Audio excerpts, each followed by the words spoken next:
In the spring of 2009, Comcast Corp. announced that it was buying NBC Universal from General Electric, and consumer groups were up in arms. The deal would make Comcast too powerful, they said, predicting that the company would use its size to squelch competition.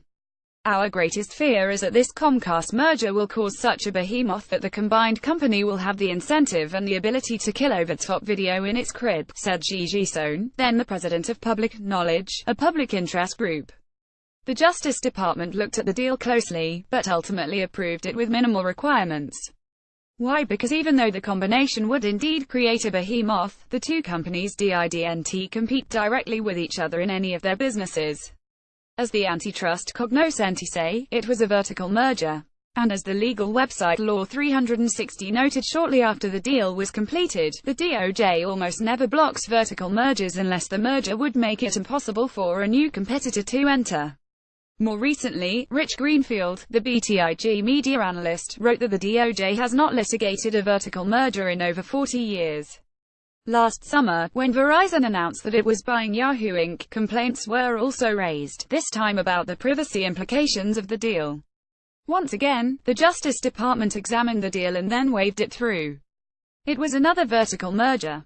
Quick take QA Trump and the at&t now comes at Inc., which a year ago announced that it planned to acquire Time Warner Inc. for $85.4 billion. Consumer groups ranging from the Consumer Federation of America to the Tea Party Patriots protested, claiming that free expression would be threatened by an increasingly limited number of companies that dominate U.S. media, as they put it in a letter to Attorney General Jeff Sessions.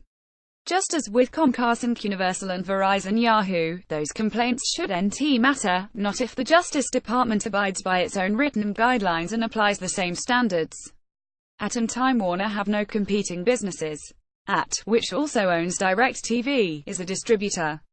Time Warner, with HBO, Turner Broadcasting and Warner Brothers, is a content company. Last year, an antitrust expert named Makindel Rahim was quoted as saying that while the combined company would be very big, he didn't think it posed a major antitrust problem. Yet now, with the deal nearing completion, the news is leaking that the Justice Department has been demanding significant divestitures by at&t as its price to approve the deal. Bloomberg News has reported that Justice wants at&t to sell off either DirecTV or Turner Broadcasting, the latter of which includes CNN. On Wednesday, when the Justice Department suggested that at&t had offered to sell off CNN, the company's chief executive, Randall Stephenson, responded almost immediately, vehemently denying that he had made that offer, and insisting that he never would. You don't have to be a fan of the merger to realize that there is something seriously wrong here. As others have noted, the merger appears to be in trouble for a worrisome reason. President Donald Trump hates CNN and wants to inflict some punishment. That Trump has long opposed the merger is hardly a secret. During his campaign, he said that if at&t and Time Warner were allowed to combine, it would destroy democracy.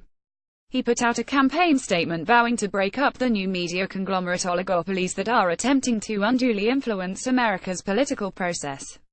As for his antipathy towards CNN, it's been a running subplot ever since he decided to run for president.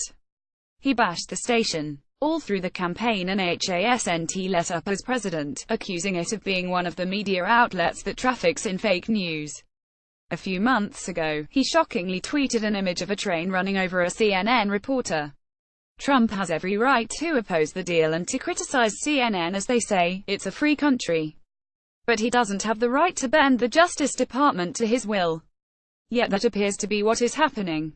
That antitrust expert who said last year that the deal didn't pose any problems, Makindel Rahim, is now the head of the Justice Department's antitrust division.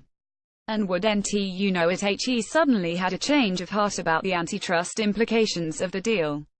I know there is divided opinion about whether we should have another distribution content behemoth like Comcast, and there are plenty of Americans who agree with Trump that the big media conglomerates should be broken up. Indeed, we could probably use a rethinking of antitrust policy, one based on legal principles and sound public policy goals. But that's not the issue here. The issue is whether we are still a country that abides by the rule of law. If we are, then the Time Warner deal should be approved, no matter what Trump wants. It's a vertical merger, and it should be dealt with the same way as previous vertical mergers. Trump should not be able to kill the merger simply because he wants revenge on CNN. That is what authoritarians do. In fact, that is exactly how Vladimir Putin operates, which is why doing business in Russia is so treacherous. It is appalling that the Justice Department's antitrust department appears poised to do Trump's bidding. The good news is that at has vowed to go to court if the government tries to block the merger. So far, the judiciary has been the branch of government that has stood up to the president's authoritarian impulses. I never thought I would be rooting for two very big companies to combine into one giant company, but I am. If the at&t-Time Warner merger goes through, it will mean that the rule of law has won. At least for now. This column does not necessarily reflect the opinion of the editorial board of Bloomberg LP and its owners. To contact the author of this story, Jonas Error at jasira3@bloomberg.net, or contact the editor responsible for this story, Jonathan Andman at janman4@bloomberg.net.